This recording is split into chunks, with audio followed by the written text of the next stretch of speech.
Good afternoon, everyone, and welcome to the City Council meeting of Monday, December the 9th, 2024. I'd like to start this meeting with a territorial acknowledgement, and I just wanted to start out by recognizing that I grew up in Woodstock, Ontario, and that while we share some of the same territorial acknowledgements, Woodstock was a very special place for me, and there's a crossover with a lot of different Indigenous folks in Woodstock, so Chippewas of the Thames First Nation, Oneida Nation of the Thames, and the Munsee Delaware Nation, as well as Mississaugas of the New Credit Nation. And I guess when we think of land acknowledgements, we do kind of take that time to think of where we've been and where we're going. And so my journey certainly started out in Woodstock, and here we are today now in Waterloo. And so I'd like to acknowledge that the land on which we gather, land on which we're broadcasting from today, is the land traditionally cared for by the Haudenosaunee, Anishinaabe, and Chinantan people. We also acknowledge the enduring presence and deep traditional knowledge and philosophies of the Indigenous people with whom we share this land today. Council, at the beginning of this council meeting, we pause to think about the needs of our community. May we show wisdom and compassion in all of our decisions. Moment of pecuniary interest and general nature thereof. Council, any pecuniary interest? I have to look around the plans to see. So if you raise your hand and I don't see you, just raise it a little bit higher, please. We're on to consent motion. Was there any items in consent that council would like to pull and vote on separately? See none. May I have a mover for the consent motion? Moved by Councillor Bodley, seconded by Councillor Roach. All those in favor? That's carried unanimously. Thank you. All right. So we are now on to items 5, and there's no motion, there's no reports removed from consent, so staff reports. First one up, our favorite asset management report cards, and there's a presentation that we have from Cassandra Pacey. Welcome, Cassandra. Thank you, Chair Freeman, members of council, corporate management, and the public. Thank you for the opportunity to be here today. Before getting started, I want to take a moment to thank the asset management team, our subject matter experts, and the asset management working group because they are an integral part of the process. I also want to recognize and thank the communications team as they have provided their expertise and support in designing the 2024 asset management report cards. The items I'll talk about today are why are we doing asset management, our asset management story, a little bit of an update on our annual infrastructure funding gap, and some next steps. So why are we doing asset management? There are numerous components to it, and one of the things is that in Ontario, we are legislated to do asset management, and that's reinforced by the need for us to be able to submit our asset management plans to receive grant funding, such as the Canada Community Building Fund. Another aspect is that council and staff want the city's assets to be available and providing the same level of service to our children and the generations to come. A big part of our story is the strategic funding increases that council has approved through the 2020 to 2022, the 2023, and the 2024 to 2026 budget cycles for rehab and replacement of assets. Since 2016 and the approval of our first comprehensive asset management plan, council has approved an additional $9.7 million for our tax-based assets and $5 million for our enterprise assets, which illustrates council's commitment to maintaining our assets. As part of the budget process, asset management uses the Waterloo DSS to determine the percentage of needs by asset class. The budget committee then uses those percentages to allocate the limited rehabilitation and replacement funding in the most optimal way possible. So what does that mean? It means that when asset management creates a target scenario, we apply the concept of what each asset class would need if we had unlimited funding. To illustrate this, there are two pie charts on the screen before you. And in this scenario, the city's assets need $1 million in funding to meet target, which translates into $250,000 for asset class 1, $300,000 for asset class 2, and $450,000 for asset class 3, respectively being 25%, 30%, and 45%. Once those percentages are calculated, we apply them to the available funding, and in this scenario, that's $300,000 compared to the earlier $1 million. This means that while asset class 1 needs $250,000, their 25% share of $300,000 results in a $75,000 allocation. At this point, we rely on our subject matter experts to professionally manage which assets can and cannot wait to be rehabilitated or replaced. Through conversations over the past year or two, I have learned that this is a best practice, as many municipalities are using our previous approach of applying a historical average to allocate their funding. But as information, for the 2024 to 2026 budget process, on average, the city's asset classes received approximately 40 cents for every dollar that is needed under the target scenario. As I noted a few moments ago, since 2016, Council has approved an additional $9.7 million for tax-based funded assets and $5 million for enterprise assets. And through the percentage of needs approach, capital funding is proactively allocated between the asset classes to help with the rehabilitation replacements. Between these actions, I'm excited to share that Council's and staff's collective efforts are making a difference. The average annual infrastructure funding gap has accumulated over many years and continues to be influenced by construction cost, continued deterioration, condition, rehabilitation and replacement improvements, and improved asset inventory data.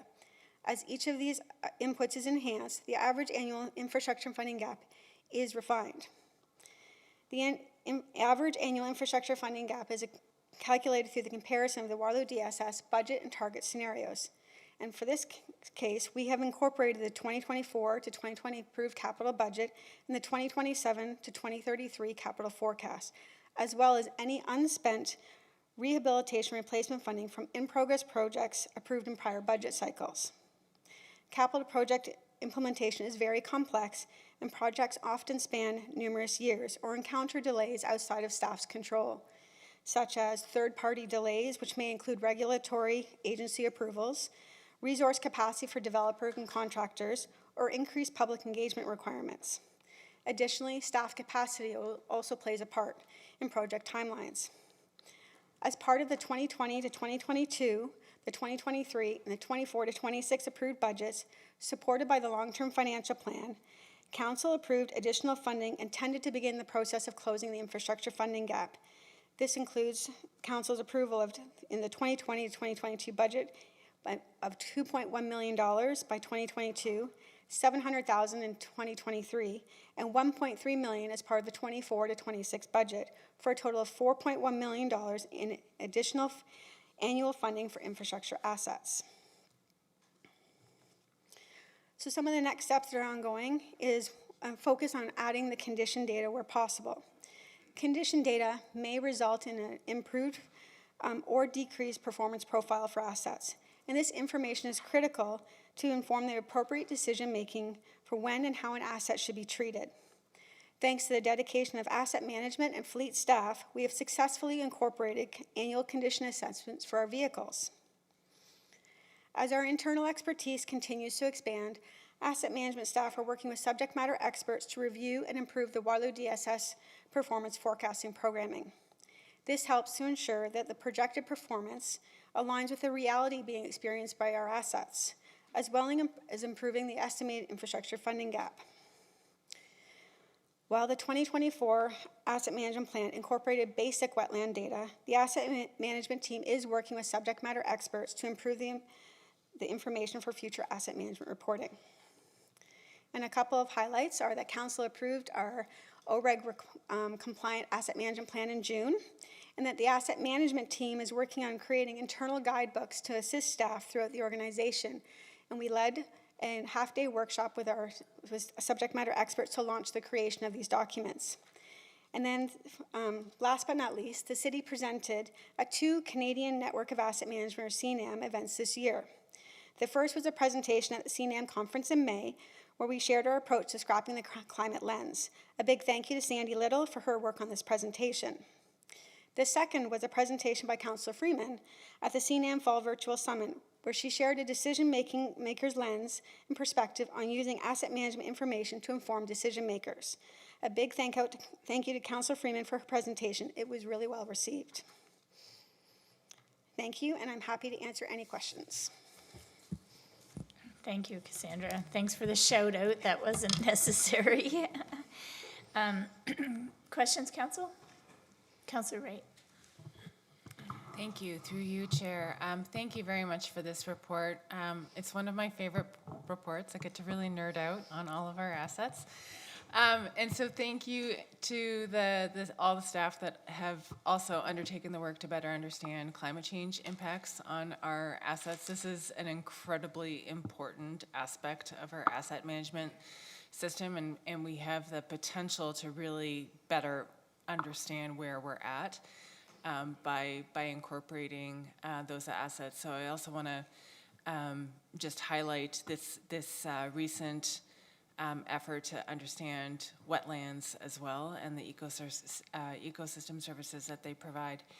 I do have one question aside from that, and it has to do with data maturity. And so I'm wondering if you can just unpack a little bit what the data maturity label is and what you do to work towards data maturity. And secondly, if a particular asset class, like for instance parks, has low data maturity but is classified as in good or excellent condition, how do we know that? How do we have confidence in that? Through you, Chair Freeman and Councillor Wright. So the data maturity is meant to be a comparison from asset class to asset, like individually, so parks against parks from year over year. And what we have is we have a questionnaire that we have developed with consultation with subject matter experts to see do we have documentation so that if everybody won the lottery and they left the organization, could we repeat the processes that we have today? Do we have all the assets of consequence? Do we get that condition data, and is it incorporated? Are the construction prices reflective of what they're seeing in the market today? So it's a little bit of everything that we try to collapse together just to give it a score. And then when an asset class like parks doesn't have very high maturity, is that we work towards solving some of those gaps. And it could be the inventory that we don't have a good handle, or we don't feel that all of the assets of consequence are included, or the construction prices we haven't been able to update them, or we need to develop some processes and documentation.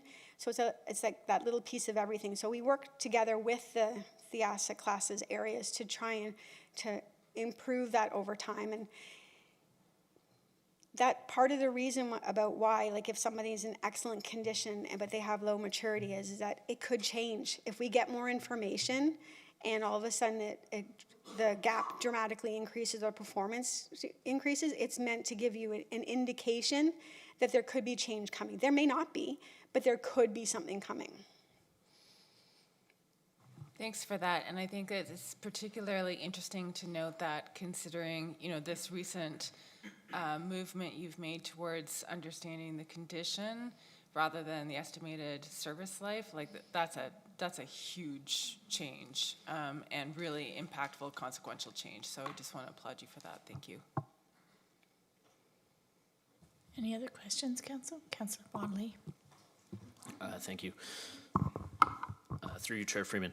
Thank you for the report. Like Councillor Wright, I like to nerd out on the report and make a whole bunch of little notes here about each of our asset classes, so thank you for that every year. And it's really been interesting over the course of the past 6 years and sitting here to see sort of how much more information we're getting out of this report and how much more accurate it is becoming over time. And in that vein, I guess, I know that the City of Waterloo, we have our own sort of unique issues that are related to asset management, but that this is, the infrastructure deficit piece is not something that we alone are facing as a municipality here in the City of Waterloo. This is something that all municipalities are dealing with across the province and the country. And I'm curious, in Ontario, as the practice of asset management is becoming more commonplace due to the regulations that you alluded to, do you feel like at any point in time we are likely to get to a point where we might be able to look at comparator municipalities and possibly have metrics that we could analyze and sort of see where we are at as compared to other municipalities in the province?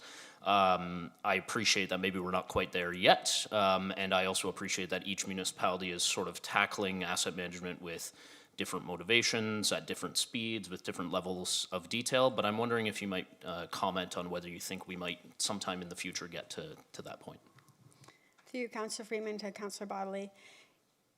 I'm not sure at this point if we'll ever get to a point where we can like specifically compare ourselves to another municipality. It's definitely a few years away.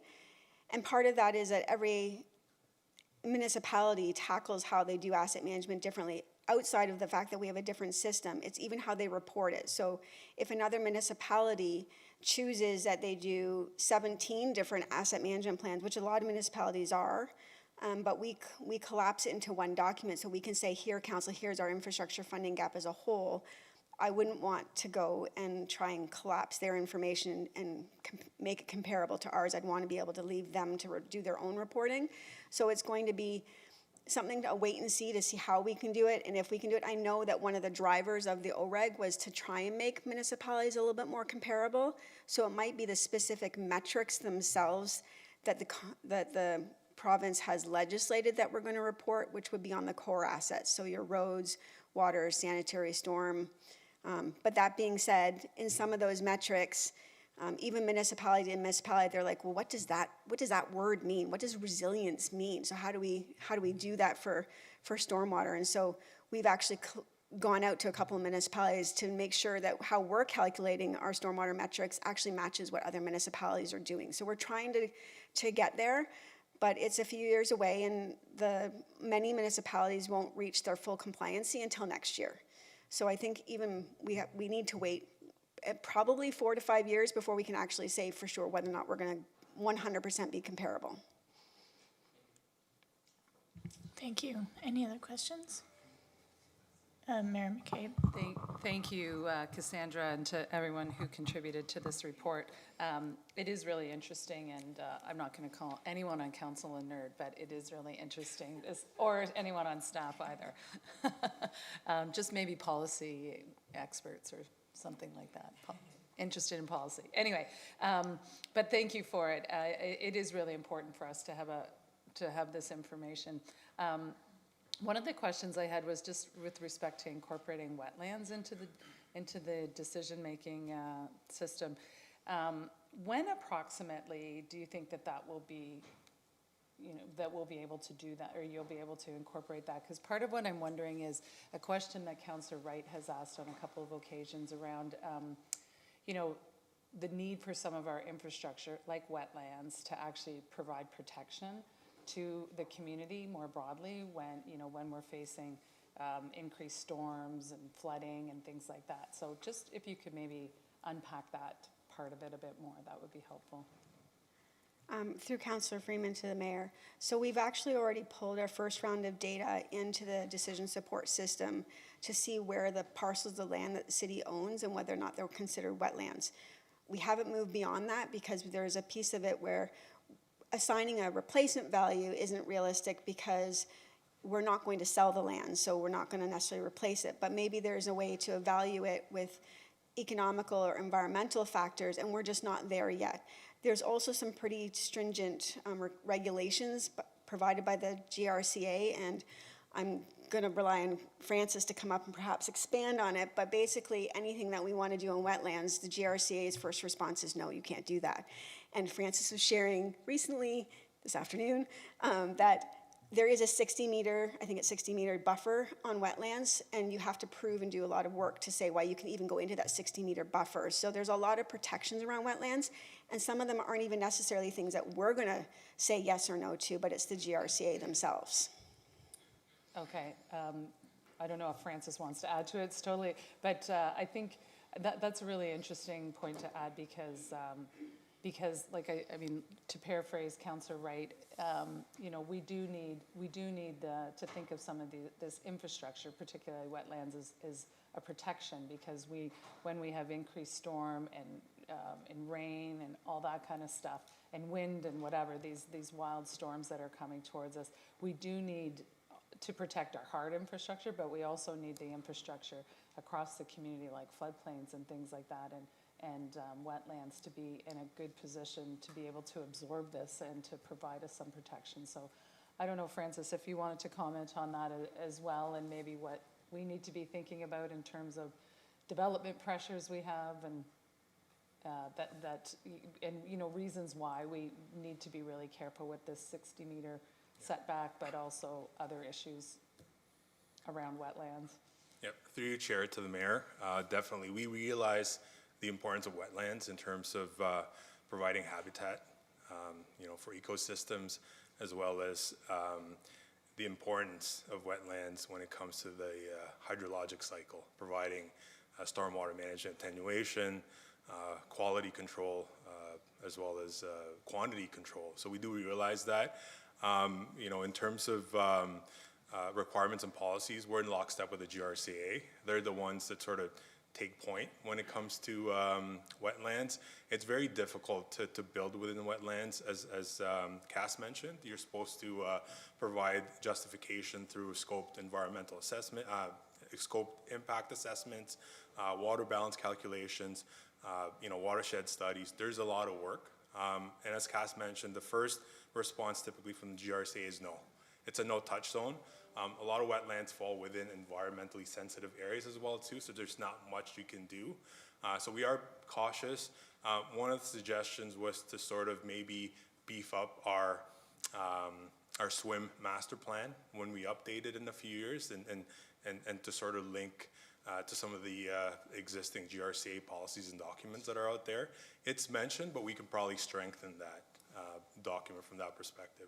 Okay, thank you. That's interesting for us to consider and to think about. And you mean kind of like really align them so there's kind of no space between them?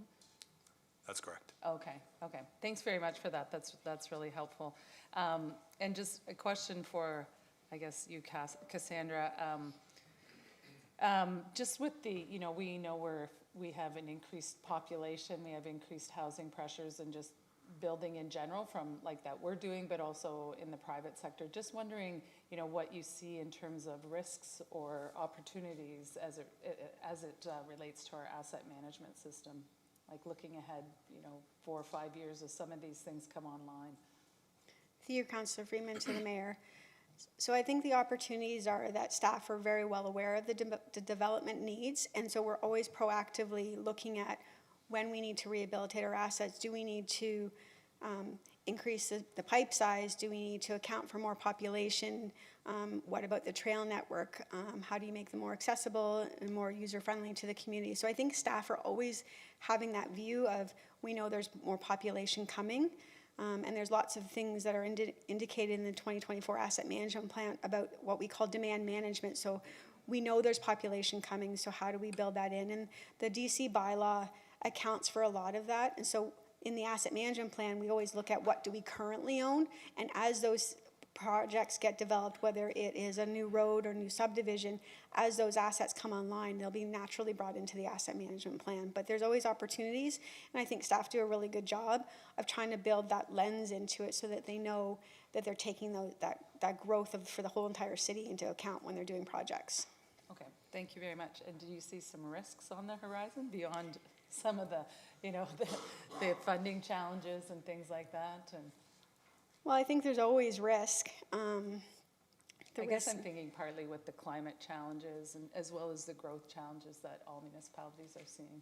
So there is always risk, and the risk can be that we take longer to do a project, that we don't account for the climate aspects in the most timely manner, perhaps. But we're working on that with the GHG on the buildings, working on getting natural assets established through the climate action plan and climate adaptation plan.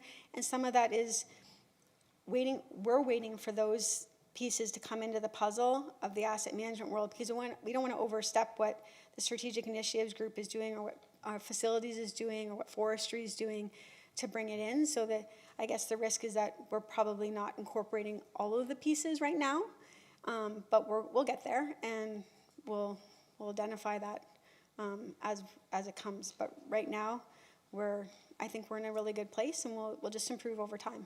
Okay, yeah, and I think your point about, working in collaboration and conjunction, across the corporation, because we know there's a lot of moving parts, but making sure that it's, the climate pieces and through strategic initiatives is embedded with facilities, which is embedded with your group and et cetera. I think that's really important. Obviously, it's, you've been recognized, or the city's been recognized as leaders in that, so thanks for that. And I noted just last week that I've seen 2 of our Waterloo population signs coming into Waterloo that have been changed just recently to 160,000. So yeah, so that number is going to continue to increase, as you said. So anyway, thanks very much for this. It's a really good piece of work. Is there any other questions, council? Seeing none, do I have a mover? We have a recommendation here, moved by Councillor Wright, seconded by Councillor Rowe. All those in favor? And that's carried unanimously. Thank you. So the next item is Reserve and Reserve Funds Annual Update. And Julie Kopser is here if anyone has any questions. Otherwise, there is recommendations here for council's consideration if someone would like to move it. Moved by Councillor Bodley, seconded by Councillor Vasek. Seeing no questions, all in favor? That is carried unanimously. You are off the hook, Julie. The next item, C, is an update to financial policies FC002, and Kim Regier is here. And Kim has a presentation for us, so welcome, Kim. Good afternoon, council, senior management, members of the audience. I'll be doing a financial policy update. Okay. All right, so we're going to be looking at 2 main financial policies: financial requests outside of budget, which is FC002, and FC015 credit balances policy, and there's a housekeeping entry for the investment policy. FC002 and FC015 were created in 2007, and they were updated in 2015 and 14 respectively. Thresholds in those policies haven't been updated in 17 years. So that's why we're visiting the policies now, to bring them into today's financial landscape. So the update method, how we went about updating these policies, we did a scan of 5 other municipalities, Kitchener, Cambridge, Guelph, London, and St. Catharines. And we also reviewed 2 indexes that we use commonly: the non-residential construction price index from Statistics Canada, to understand how inflation affected capital costs. And we also use it as an inflationary index for our capital budget, so it's an appropriate measure. We also reviewed the CPI, Consumer Price Index, to understand how inflation has affected operating costs since 2007. So our findings from our municipal scan is 2 municipalities didn't really have formal in-year budget transfer type policies. Capital approvals for in-year budget changes are cumulative, and we found that through every other municipality that had a policy, that they were cumulative, and so is the city of Waterloo. None had a separate credit balance policy. Unbudgeted projects were treated the same as budgeted projects, except for one other municipality, Municipality C. The city of Waterloo treats unbudgeted and budgeted differently, but 2 others didn't, and Municipality C had a threshold of $500,000 for budgeted and $250,000 for unbudgeted. Thresholds for capital transfers, Municipality A and B were 10% of the original budget, or $255,000, or whichever is lower. And we considered percentages too here, but we have an absolute number, which right now is 100,000 for capital projects. However, if we did adopt like a percentage, our financial policy would become more restrictive for projects for $1 million and under. So that's why we took a look at that and decided, well, we're not going to go backwards. We're trying to bring us to the current financial landscape. And operating tended to be $100,000 with the other municipalities, which is the same as for operating, which is the same as City of Waterloo. So looking at the non-residential construction price index, since 2007, the index had increased 106%. So logically, using that guide, if our threshold is now 100,000, then it would become 200. And as I spoke before, we decided to stay away from the percentages because it would actually make our financial policy more restrictive than it is right now for projects under $1 million. And then the consumer price index, since 2007, the average costs of goods have increased about 45%. So if we apply that to our current threshold of 100,000, it would mean we would be bumping that up to 150 for operating. And this would also apply to contract staffing thresholds as well. So we presented our findings to audit on October the 31st, and they fully support these proposed policy adjustments, and we also had input from our policy team, review team as well on these changes, which they also supported. So in summary, this is what the old world current policy to the new world proposed policy would look like. So budgeted and unbudgeted projects would be treated the same in the new policy. And as you can see, it would just be a step up. 10 to 20 for directors, 20 to 100 for commissioners, 100 to 200, up to 200 for CMT, and then 200,000 over and over would be council. And then for operating budget changes, 15,000 rather than 10 for directors, 15 to 75 for commissioners, 75 to 150 for CMT, and then over 150 would be council. So here are the list of recommendations that were shown in the report. So we're going to discontinue the credit policy. We've already folded it into the updated FC002 policy. We would increase the approval thresholds for capital from 100 to 200,000, and we would remove the unbudgeted approval threshold. It wouldn't be different. Budgeted and unbudgeted would stay the same.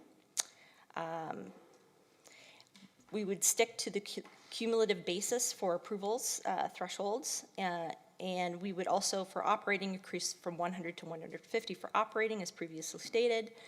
And then staffing approvals will remain largely the same as they do now, but the contracts can be up to 150,000 rather than 100.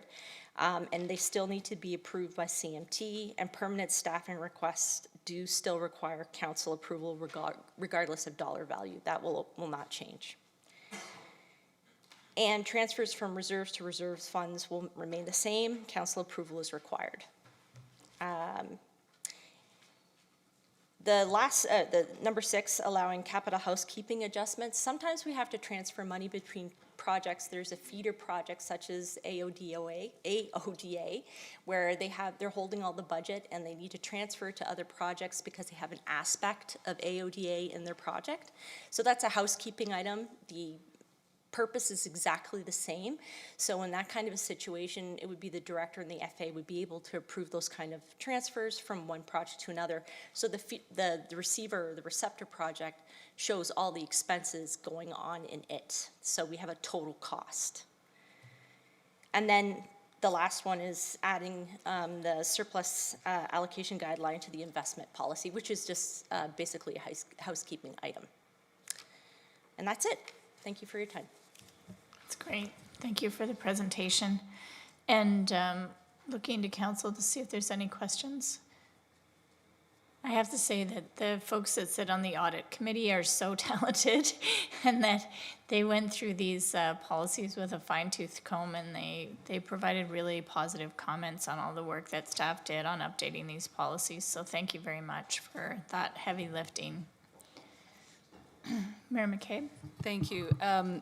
Yeah, I echo what Councillor Freeman said, and through you, Chair. I guess what I'm wondering is, because you said it's been 17 years since these policies were updated, is, The threshold.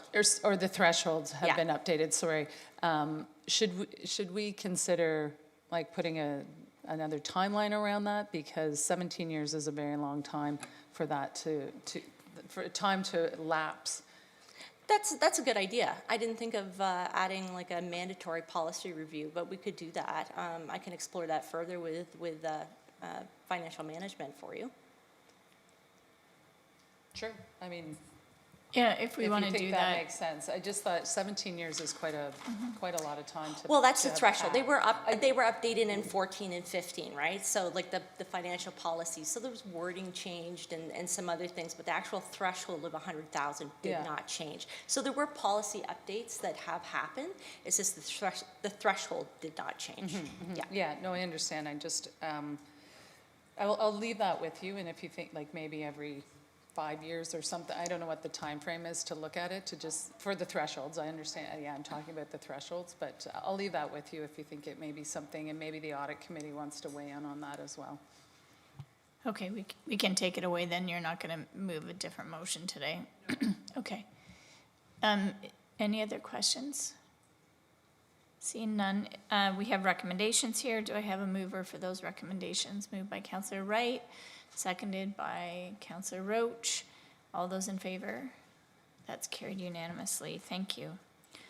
We're now on to item D, city utilities. And there is a presentation by Dean Vieira and Lee McDermott.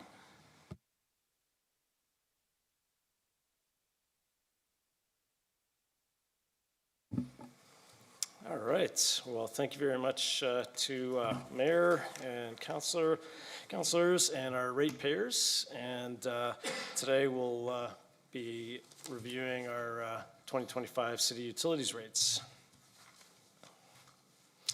Our rate setting objectives, we've got a few of them. Foremost is really to make sure that our funding is sustainable and reliable, and we need to meet obviously regulatory requirements and all of our customer requirements for water, drinking water, sanitary, and our stormwater utilities. We want to make sure that our infrastructure is maintained and rehabilitated, and make sure that it's fully servicing and high reliability for all of the community. We also want to smooth out and ensure rates are stable over time and keep our reserves at prescribed limits through council approved targets. And a big one is really the capital investment to address infrastructure gaps as guided by the city's asset management plan as delivered by Cass first up, and also our long-term financial plan.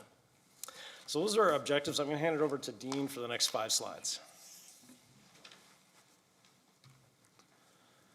So city utilities fund water supply and distribution, wastewater collection and treatment, along with stormwater management. For 2025, the overall city utilities budget is $69.6 million, and of that total, 50% of it is paid to the region for purchasing the water itself and treatment of the wastewater. 22% goes towards daily operation programs and administration, and 28% goes towards funding reserves for planned capital projects and rehabilitation work. Revenue from rates is budgeted to be approximately $73.3 million, with an additional $7.3 million anticipated to be received through debt financing. Household impact is a calculation that takes into account the effective date of the rate of change, consumption estimates for an average household, and the fixed monthly stormwater and service fees for the household. All the information is translated into a dollar figure and a dollar figure increase that the average household would pay in 2025 versus 2024. For 2025, the average annual household impact is estimated to be $1,365 for all the city utility services provided. This is an increase of $81 over the 2024 amounts, or 6.4%. Of that 6.4%, 2.3% is related to the region charges for water supply and wastewater treatment, with the remaining 3.8% representing the city's portion. This chart is for water and sanitary services only and provides insight into the average household cost impacts for local area municipalities over the last several years. Waterloo continues to compare favorably to the other lower tier within the region, and the 2025 annual impact for Waterloo remains below the 2024 amounts for our neighbors.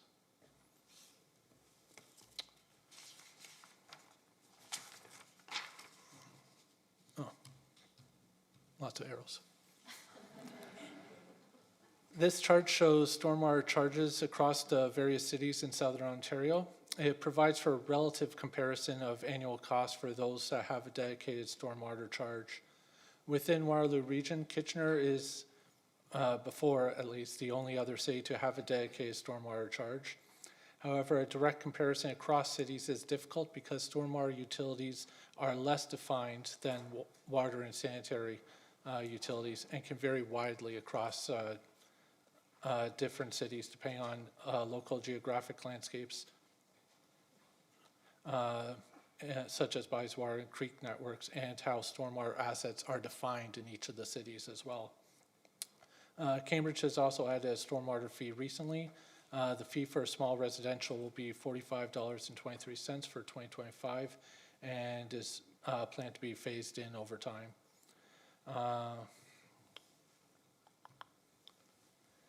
And finally for me, the rate stabilization reserve is a source of financing to supply emergency or unplanned funding for the water and sanitary sections. There is no dedicated rate stabilization reserve within stormwater operations, as revenue for it is a lot more stable and less prone to external influence than water and sanitary revenues. A deviation from the council-approved minimum is shown as a result of the unanticipated reserve draw outlined in staff reports Corp 2023-054. The stabilization reserve balances will be reviewed as part of the updated financial modeling and rate setting process, and with the adjustments being made to the rate forecast as needed to build the reserves back up towards the target level. It's anticipated to be near the target level by 2029. The water, sanitary, and stormwater reserves are anticipated to be above their target levels. All right, thanks, Dean. So I'm just going to spend the next couple of slides talking about some of what we've been doing as a division by section. So for water, we're actually nearing the completion of our advanced metering project, and that's the deployment of readers that allow us to remotely monitor water usage. So by the end of the year, we'll have a full build out of those AMI units, and we'll be adding new features as 2025 proceeds in terms of allowing customers to access their usage data. So that's exciting, and we're getting towards the final line of that work. We also have been emphasizing leak detection all across the city. So really going after leaks and repairing those leaks to make sure that we're keeping the water in the pipes. We've really upped our valve and hydrant maintenance programs, and that's continues on 2025. And that's, again, to make sure that our system is very well maintained and responsive. So if we do have a break, all of those valves work, and we're able to valve down and continue service to all of the surrounding businesses or our customers, residential customers. And one of the things that we've spent a little bit of time doing this past year is developing some inside knowledge for smaller scale capital project delivery. So this isn't the same scale as engineering services provides us with, and that's very large capital delivery, but this is smaller projects, and making sure that we're trying to be efficient in capital delivery ourselves, and not completely reliant on contractors for everything. So that's pretty exciting. For wastewater, we've actually introduced some new tools for system inspection and We're working with engineering to really optimize our inspection, maintenance, and rehabilitation programs. That's going to be coming up 2025. We've actually completed the upgrades to our supervisory control and data acquisition system. That's a mouthful, but what that is it's the automated system that allows us to see what our pump stations are doing. And that's and one of the really critical pieces in that upgrade was to address some of the cybersecurity risks that we have. We don't want people getting into our SCADA system and actually getting into pump station assets. So that's really critical.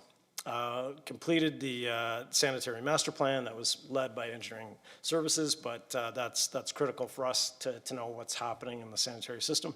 And we've 2024 we completed our first annual environmental compliance approvals reporting, annual reporting for that, and that went very well. And that basically continues on for 2025 and going forward.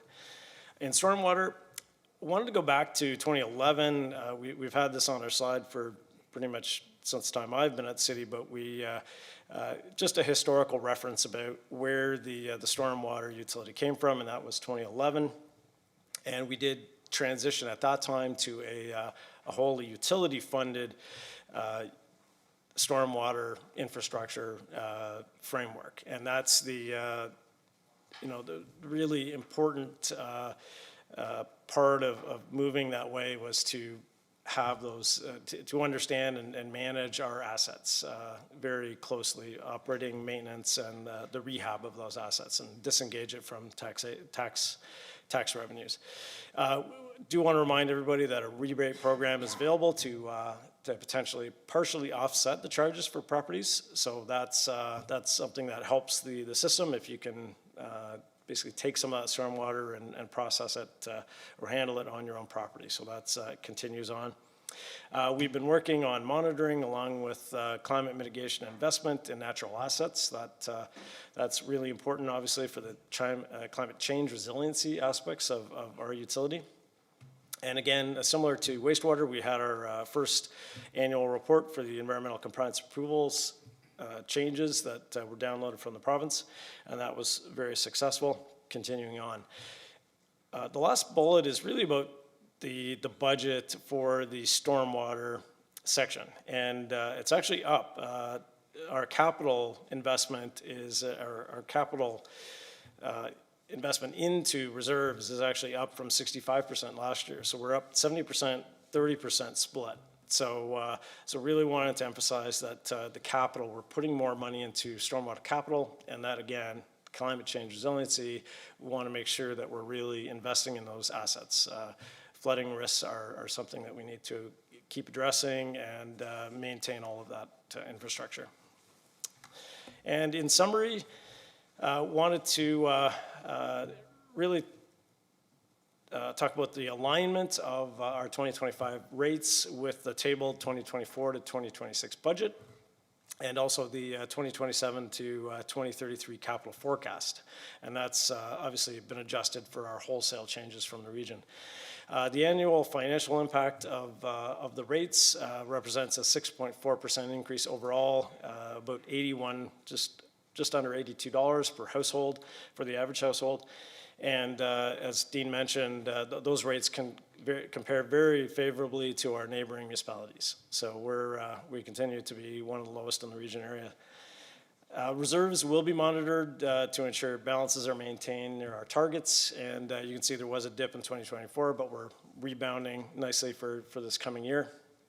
And really, as a division, we continue to invest in programs, the maintenance activities that are required for all our infrastructure, the asset rehab, and why we do this is to continue to supply safe drinking water, reliable drinking water, make sure our collections are wastewater are efficient, and we take care of our source water protections and manage our stormwater.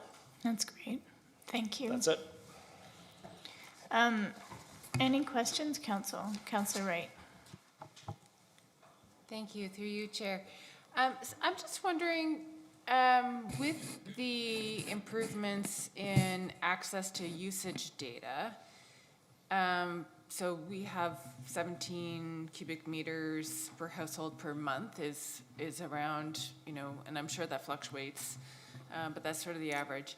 Do we have a desirable future state for the water usage? Like, is there a benefit in reducing our water intensity in Waterloo in terms of, you know, less pressure on the system, using water more efficiently? Do you have an idea of, you know, what that desired state could be? Through you, Chair, to Councillor Wright.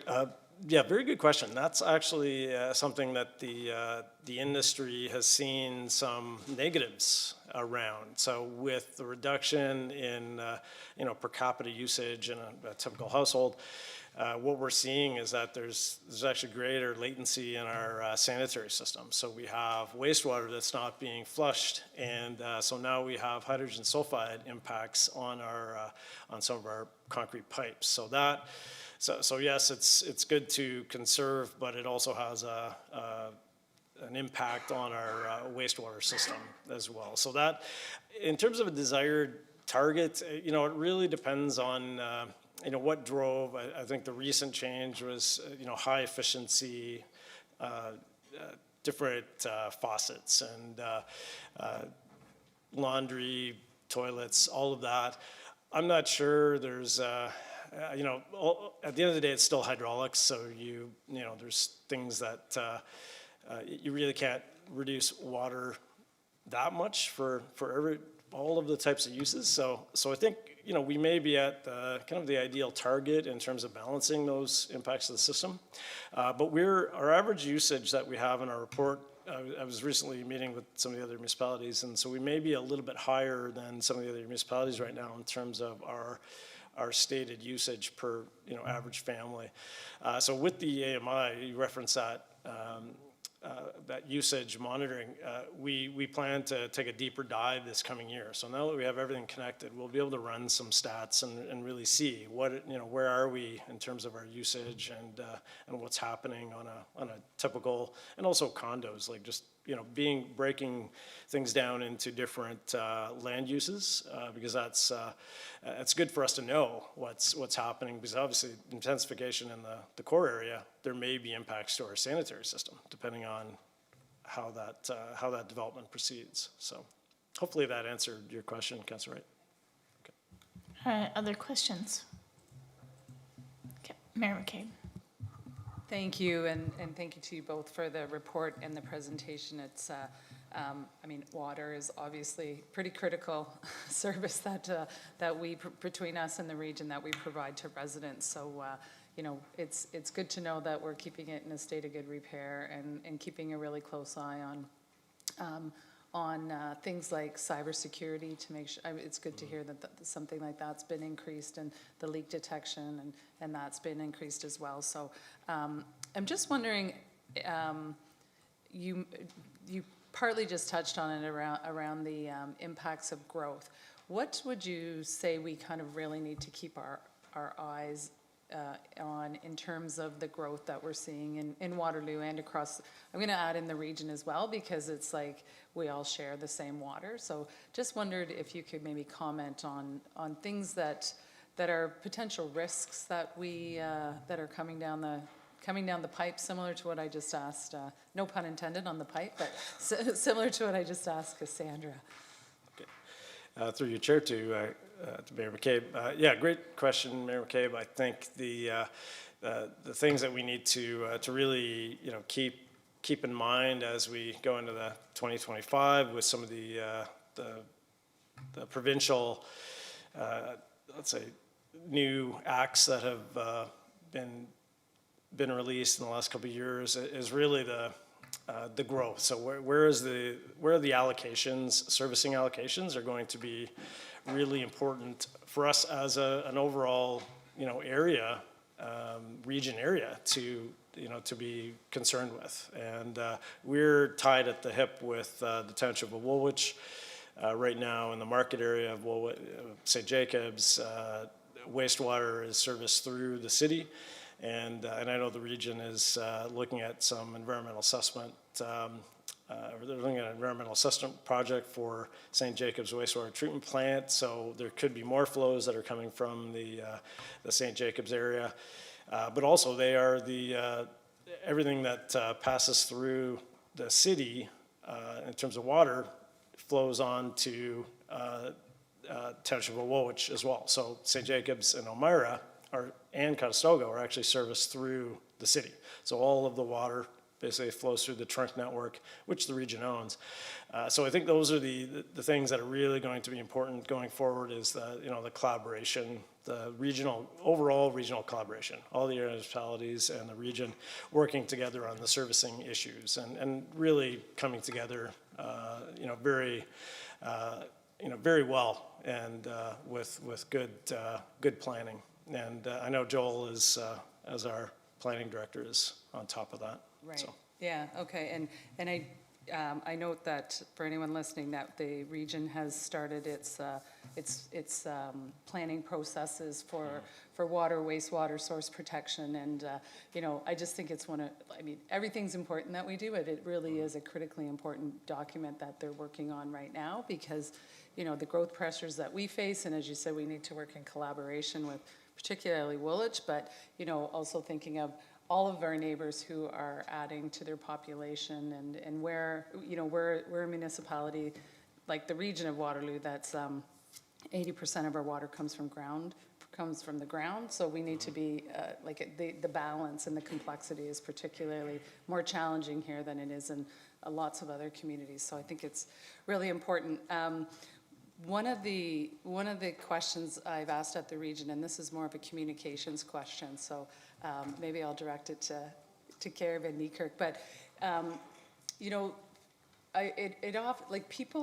our water, the city water, is tested multiple times per hour, like never mind throughout the day, and people spend a lot of money often on bottled water, so I'm just wondering if we have ever run a program or like a communications sort of campaign to just kind of remind residents, particularly maybe some who are from places where water isn't as safe and is tested in the quality that we have here, to just let them know, drinking our water it's better water, it's tested water, it's safer water, and it's cheaper water, right? I know we're talking about our rates and that today, but like when you compare what we're talking about in terms of rates, even with the increase, if you think about what a bottle of water or a flat of water costs people, like there really is no comparison. The bottled water is worse for the environment, and it's far more expensive. So I'm just wondering if there's anything you think that we should do to kind of let residents know, partly from an affordability perspective, but also just to say, this is better water, it's better for you. So I don't know if we've run that in the past or if we could consider that. Thanks for the question, Mayor. Through you, Chair, to the Mayor. Communication staff have been working with a number of our groups on our plans for next year and promotion, and that has been some of the discussion we've been having with our city utilities folks for one of the aspects we'll be promoting around our water services. So that is on the list for this coming year. Okay, that's really good to hear because, our water is some of the testing and the things that happen here and the protection is some of the best. It's like world class. So, the more that we use our own water rather than bottled water, the better. So I'm glad to hear that. And just my last question was if you could, Lee, share kind of one or two things that you think residents need to know about the water and our water system, what would it be? Through you, Chair, to the Mayor. I think the one thing is that it is safe and it is reliable. You turn on a tap and obviously it is there for you. We have very high reliability overall in our system. 100% reliability in essence. We have very little downtime for repairs through the city. And that's a real collaboration with the region as our supplier, and working very strongly with two different operational groups. So at the end of the day, safe and reliable. That's really the message. And to your point, it is it's significantly less cost than bottled water, and and better for the environment in terms of the disposable, nature. You get a piece of plastic if you buy a bottle of water, right? So, yeah. Any other questions, council? Seeing none, there's a recommendation here. I'm looking for a mover. Moved by Mayor McCabe, seconded by Councillor Roach. All in favor? That's carried unanimously. Thank you. Thank you for your presentation. Moving on, we're on to item E, the 2025 budget confirmation. I just wanted to start with a few notes. In a few minutes, our finance team will be presenting the 2025 budget confirmation for our consideration and reaffirmation. I would like to recognize the effort of staff and council that went into developing the three-year operating and capital budget for 24-26. The three-year budget process that we use at the city provides efficiency and stability in our long-term planning. It also provides flexibility to respond to our dynamic environment, which we will see evident as part of this budget confirmation report. As we approach this second year of the three-year budget, I would like to recognize the additional work of staff. We are not just reaffirming the work done for the three-year budget. Staff have identified new pressures and opportunities that will impact our organization in 2025.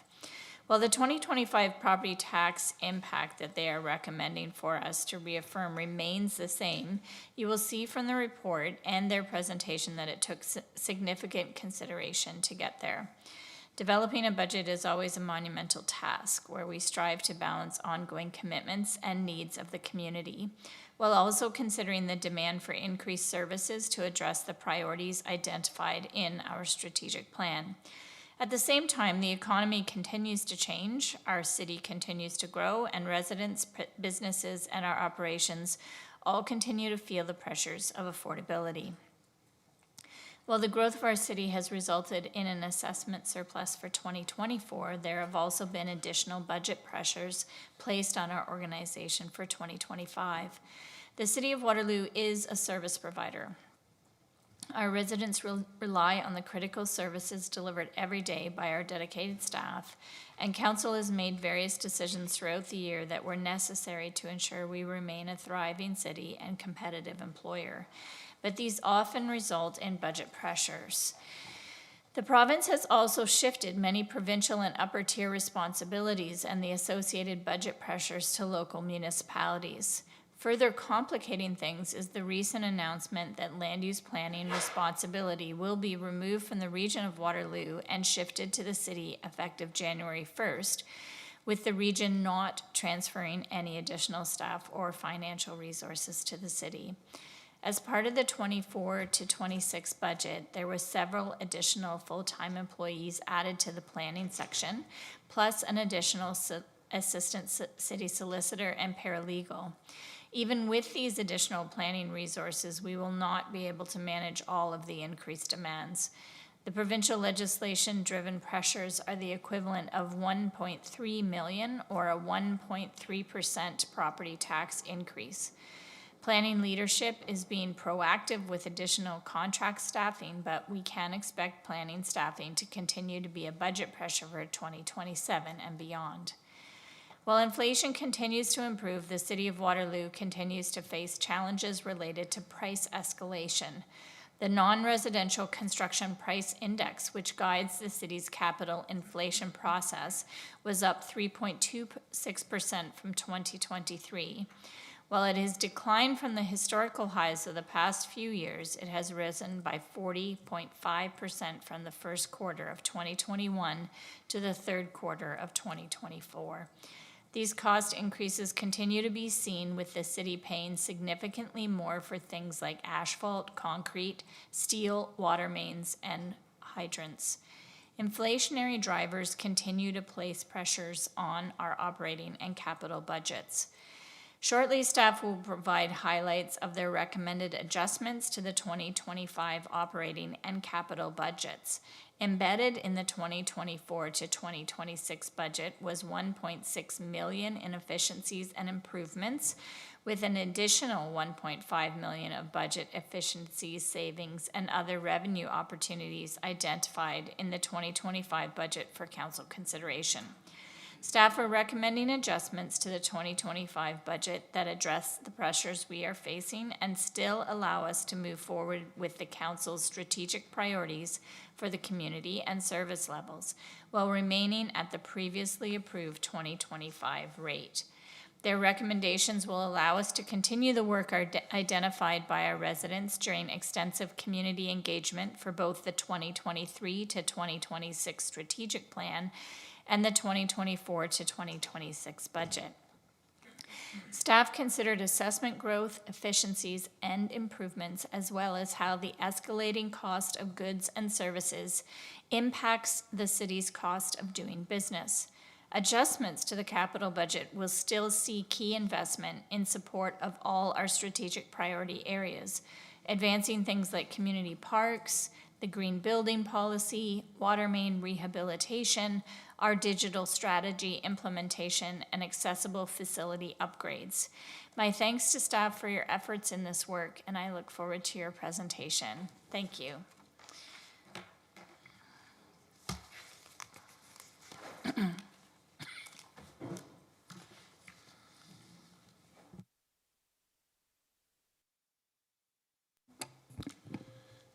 Thank you, Chair Freeman. Maybe just before I jump into the presentation, as a few of the team members were up here earlier today, I'd just like to say thank you to Cassandra and the entire asset management team, and Michael and the entire financial planning team for all the work that they did over the course of the year leading to today.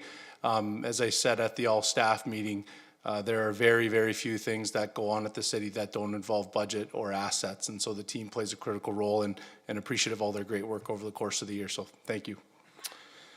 With that being said, good afternoon, Mayor, Chair Freeman, Council, staff, and members of the public. I am here today to provide an overview of Report Corp 2024-41 and seek Council's approval of the 2025 budget confirmation.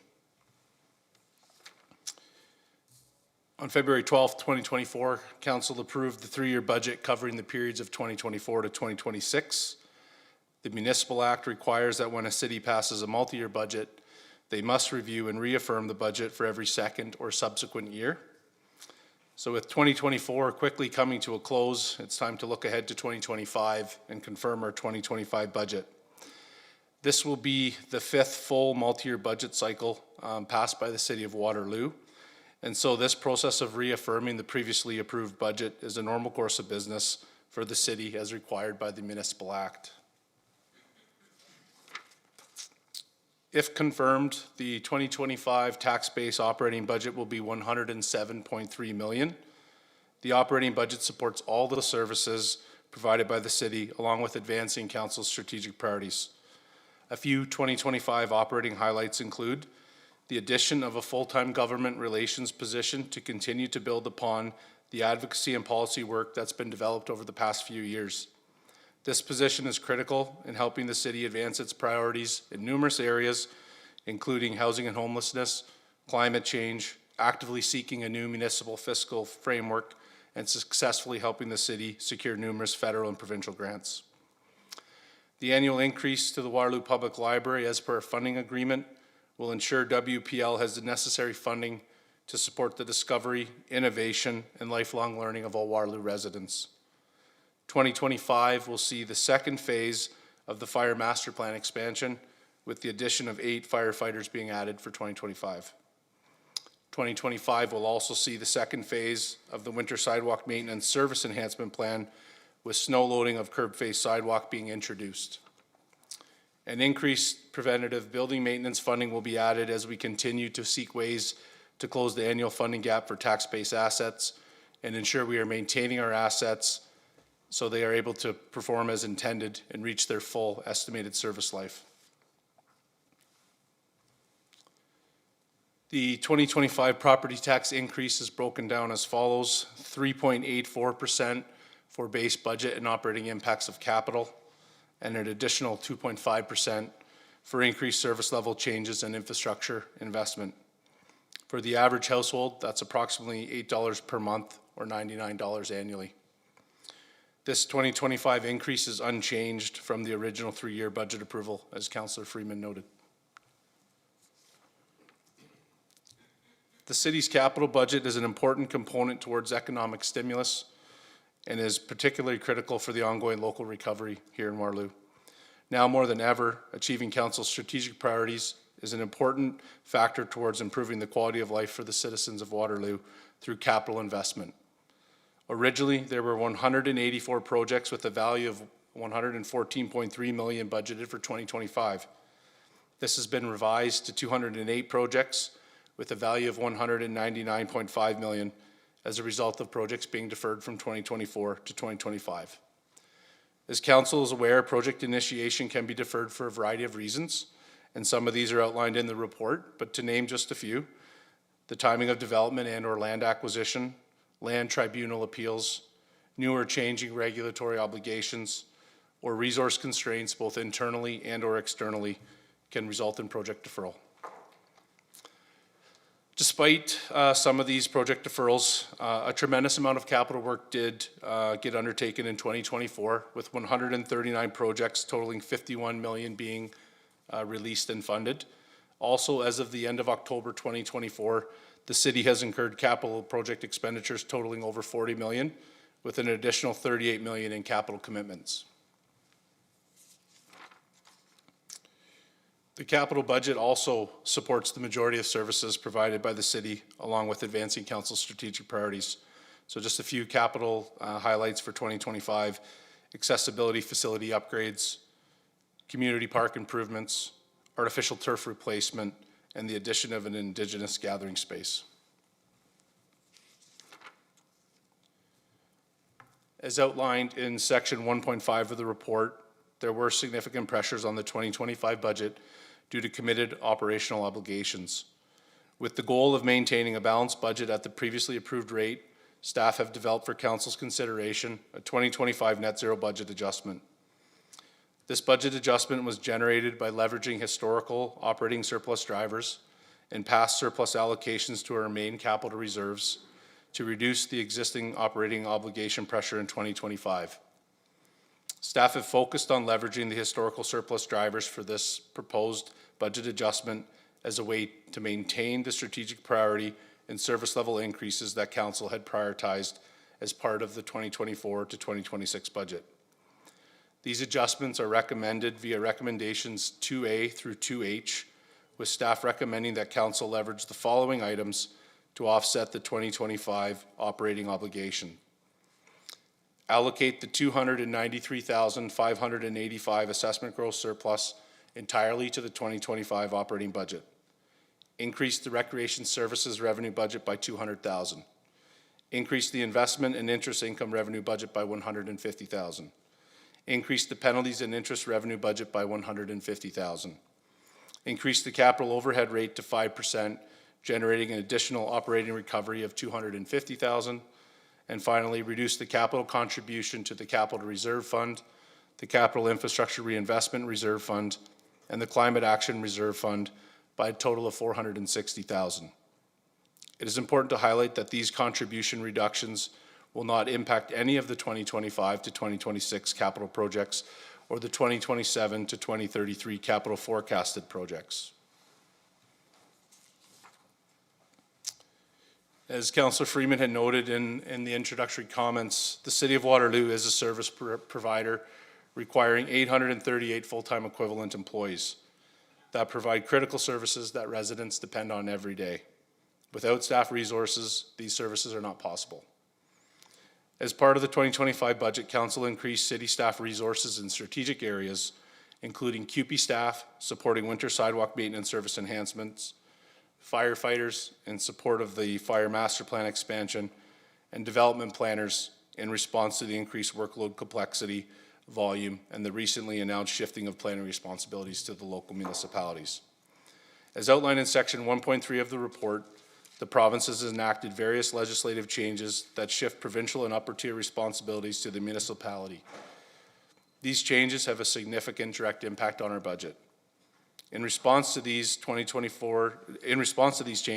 in the 2024 to 2026 budget, 7 staff were added to the planning section, with additional 2 staff added in legal services. This amounts to $1.3 million in legislative-driven pressures, or the equivalent of a 1.3 property tax increase. As shared, planning leadership has proactively sought some additional contract support, but there will likely be future increases required as part of future budgets. As outlined in section 1.6.1 of the report, staff are recommending the addition of a full-time care facilitator in community programming outreach services to provide support services for older adults being discharged from the hospital. This position is funded by Ontario Health. Additionally, as per section 1.6.2, the addition of a firekeeper municipal reconciliation lead position is recommended to advance the work of the Regional Reconciliation Action Partnership, with this position being funded by the existing RAP operating budget. The approval of these two full-time staff resources will have no impact on the tax base or the 2025 increase, as each position is funded by an external funding source. But as noted by Kim earlier today, any full-time staffing addition does require council approval, and that's why we're here today seeking that. That concludes the 2025 budget confirmation overview presentation. Staff are now happy to take any questions that council may have. Thank you. Thank you, Mr. Witzel. And thank you again for all your work on this and for all your support in me working my way through all the numbers too. I always liked Councillor Dai's comment when he used to say that finance chair was fun, finally understanding the numbers. With that being said, I'm looking council for questions. Councillor Rowe. Thank you, through you, Chair. Thank you so much, Brad and Michael, for this report. I'm just wondering if you can talk to me a little bit about the adjustments, and I'm looking specifically at notes 1, 2, and 3 on page 15 of the report, additional assessment growth, recreation services revenue, and investment interest income. And I'm wondering if you can tell me a little bit more about these revenue sources in terms of them being predictable and sustainable. Through Chair Freeman to Councillor Rowe, thank you for the question.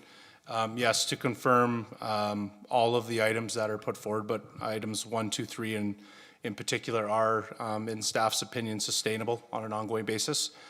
So obviously with the assessment growth surplus, that's an achieved number. So that one is relatively easy to factor in today.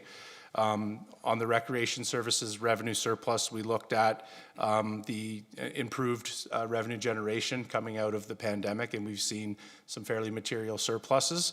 And so what we're bringing forward is a lower number to kind of be cautious with how much we're bringing forward.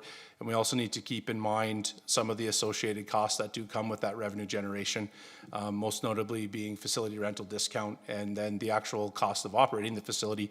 So that is a very safe number. We'll also be looking at that for future budgets to see what other opportunities may exist. And then the same holds true for investment and income revenue. We have increased that budget over 2024 to 2026 originally. So this would be a further increase, but one that staff feels is sustainable. The surpluses that we've been generating there are likely to decline as we've seen the Bank of Canada continues to reduce interest rates. That is a good thing when you're borrowing, and it's not as good here when we're investing. But this level of increase is thought to be sustainable over the long term. And again, we'll monitor this as part of future budgets. Great, thank you so much. Other questions, council? Councillor Vasek. Thanks, through you, Chair Freeman. Thanks for all this work. It's a ton of work that you've done that's going to impact, individuals in the community in a positive way in their daily budget. And I want to preface this by saying I'm not interested in reopening the budget at this time, but I do want to highlight one of my concerns with item F. So if any conversations happen between this year and next year's budget reconfirmation, you kind of know where I'm at in my thinking about item F. And I realize that this is offsetting for 1 year investments into reserves. So this isn't an ongoing, and that we have other mechanisms to continue to put money into those reserve funds. So I'm just hoping that you can walk me through how much of an increase it would be if we scrapped part of H, in particular the Capital Infrastructure Reinvestment Fund and the Climate Action Reserve Fund. So I'm looking, and I'm particularly curious about this in light of the asset management plan. that came before us earlier today. So I'm interested in how much of an increase would that be percentage-wise to the tax increase for 2025? And then what would that be in a cost for the average household per year or per month?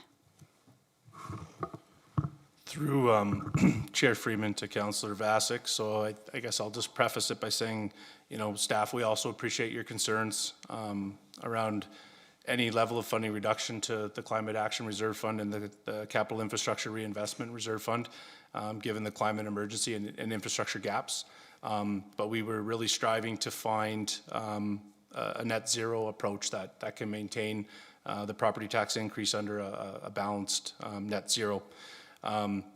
With that being said, if we were to remove those two pieces, that would be 290,000 or a 0.29% property tax increase. In terms of what that would be for the average household, that would be approximately $5. So what I'll just note is that this number that equals 460,000 is a bit of a strategic number that staff have come up with. We've looked at what has been allocated to these reserves through past surpluses. And we've looked at the reserves at making sure we're maintaining the council-approved target level, so we're not dropping below that.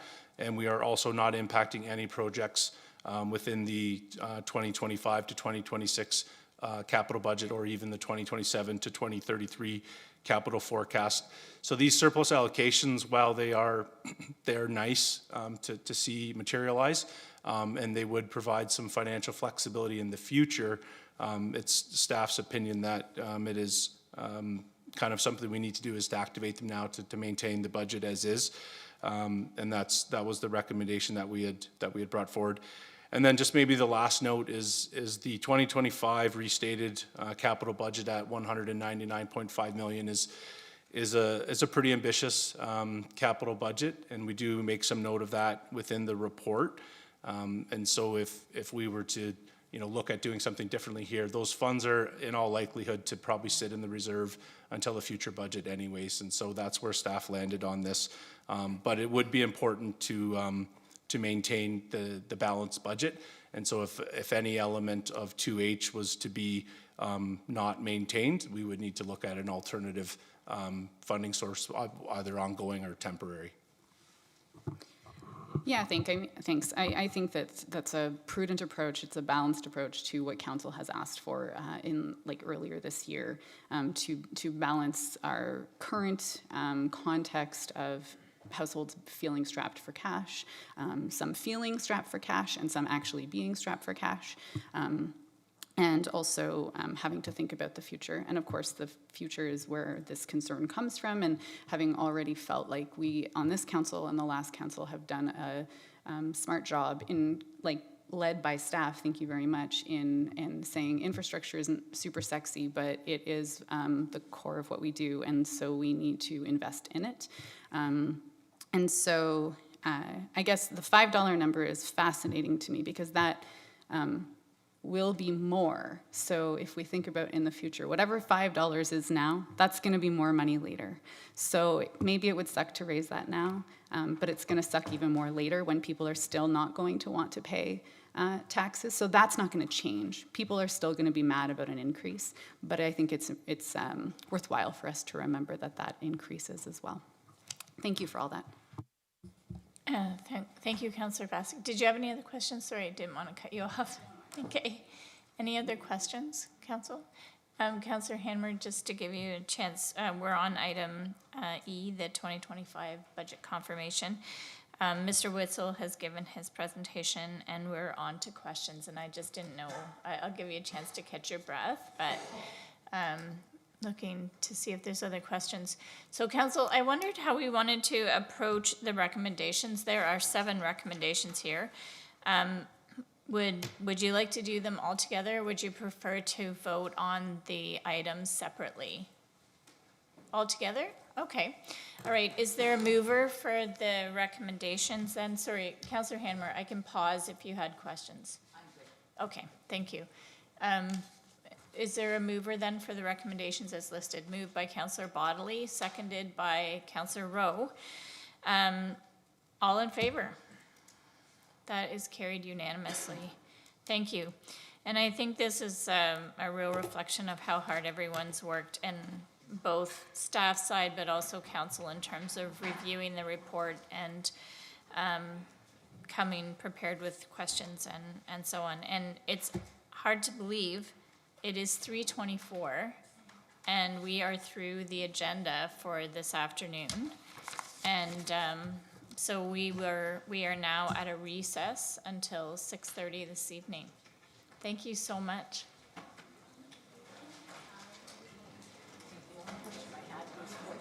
Okay, that's good.